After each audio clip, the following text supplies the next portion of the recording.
শুভমের প্রত্যেকদিন নাটক হয়ে গেছে, এখন আড্ডাই মারতে আসে না। হ্যাঁ ভাই, কিরম যেন হয়ে গেছে ছেলেটা। ভাই মাল দুটোকে দেখ যাচ্ছে। হ্যাঁ বাদ দে না, দেখ না, দেখ ভালো করে দেখ।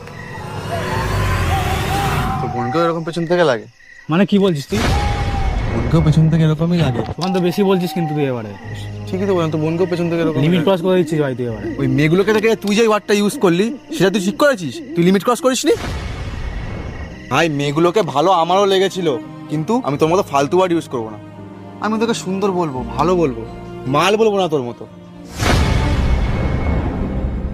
মেয়েগুলোকে আমার জামা কাপড় পরে ভালো লেগেছিল, আর তোর ইমাজিনেশনে মেয়েগুলোকে জামা কাপড় ছাড়া। ভাই মেন্টালিটি ঠিক কর। আর কি জানিস তো, তোর আর আমার মধ্যে এটাই পার্থক্য।